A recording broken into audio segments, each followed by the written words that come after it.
حمزہ ناصر official Islamic channel کو like subscribe کریں۔ میرا اور آپ کا وجود اگر اللہ کی مخلوق کے لیے نفع کا سبب نہیں ہے تو پھر ہماری زندگی کا کیا فائدہ؟ میں اپنے خاندان میں نفع بخش نہیں ہوں، آپ اپنے خاندان میں نفع بخش نہیں ہیں، آپ اس معاشرت کے لیے خیر کا سبب نہیں ہیں، میں اس معاشرت کے لیے خیر کا سبب نہیں ہوں، اس ملک کے لیے، اس قوم کے لیے، انسانیت کے لیے میں اگر خیر کا سبب نہیں ہوں تو مجھے سوچنا چاہیے کہ میں کہاں کھڑا ہوں، میں اشرف المخلوقات کیسے کہلاؤں گا؟ ایک درخت بھی چھاؤں فراہم کرتا ہے، آکسیجن دیتا ہے، پھل فراہم کرتا ہے، ذوق نظارہ کی تسکین کرتا ہے، اور جب کچھ باقی نہیں رہتا تو وہ لکڑی کا کام دیتا ہے، اور اگر وہ اتنا کمزور پڑ جائے کہ اس سے کوئی چیز نہ بن سکے تو پھر بھی مٹتا مٹتا تمہاری ہنڈیا پکا کے جاتا ہے، تمہاری ضرورت کو پورا کرتا ہے، تمہارے ایندھن کے کام آتا ہے۔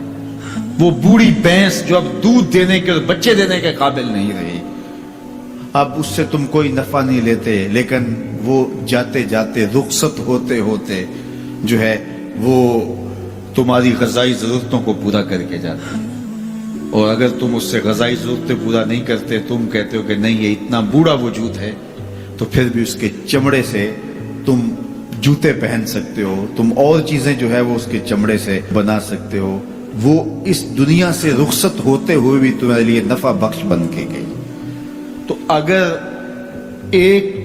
جانور اور ایک درخت اور اللہ کی دیگر مخلوقات اپنی رعنائیوں کے دور میں، اپنے شباب کے عالم میں نفع بخش ہیں، تو بڑھاپے کے اندر بھی ان سے نفع حاصل ہو سکتا ہے، اور جس شخص کا نفع جوانی میں بھی نہ ہو، بڑھاپے میں بھی نہ ہو، لڑکپن میں بھی نہ ہو، سن کہولت میں بھی نہ ہو،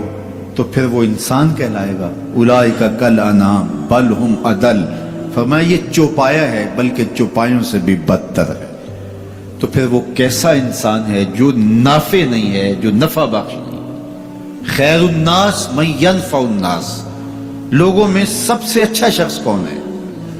یہ سوال ہوا، سب سے اچھا شخص کون ہے لوگوں میں؟ تو جواب ارشاد فرمایا جو لوگوں کے لیے نفع بخش ہے، جس کا وجود راحت کا سبب ہے، جس کو دیکھ کے دکھ بھول جائیں، جس کو مل کے زندگی اچھی لگنے لگ جائے، جس کی چھاؤں میں بیٹھیں تو آسودگی ہو، زمانے کی کڑی دھوپ سے بچ جائیں، جس کا وجود رحمت بخش ہو، جو لوگوں کی ہدایت کا سبب ہو، جو لوگوں کے لیے خیر کا ذریعہ ہو۔ اللہ کے محبوب علیہ الصلوۃ والسلام کے ایک فرمان کا مفہوم یہ ہے کہ خیر کی چابی بن جاؤ اور شر کا تالا بن جاؤ۔ یہ زندگی میں اصول اختیار کر لو، خیر کی چابی بنو اور شر کا تالا بنو، تم سے خیر کے دروازے کھلے اور تم سے شر کے دروازے بند ہو۔ کبھی ایسا نہ بننا کہ تم شر کی چابی بنو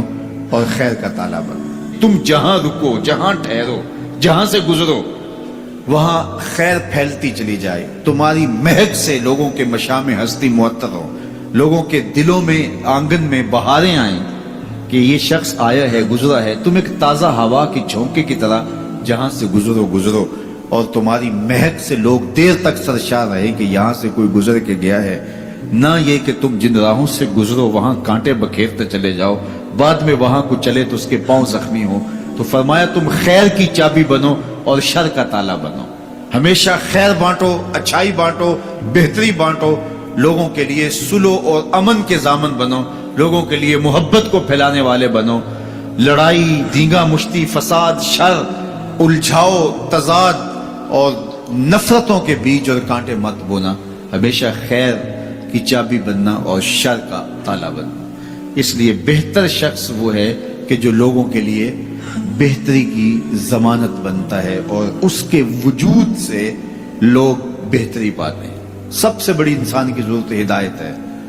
سب سے بہتر اور اشرف لوگ انبیاء علیہ السلام ہیں، جن کے وجود سے ہدایت پھوٹی اور لوگ اندھیروں سے، ظلمتوں سے نکل کر ایمان کی روشنیوں میں آئے۔ سب سے بہتر لوگوں کو بانٹنے والا، لوگوں کے لیے نفع بخش وہ شخص ہے جس کا وجود ہدایت بانٹتا ہو، جس کا وجود خیر بانٹتا ہو، پھر لوگوں کے دکھ اور لوگوں کی تکلیفیں مٹانے والا شخص۔ تو ہمیشہ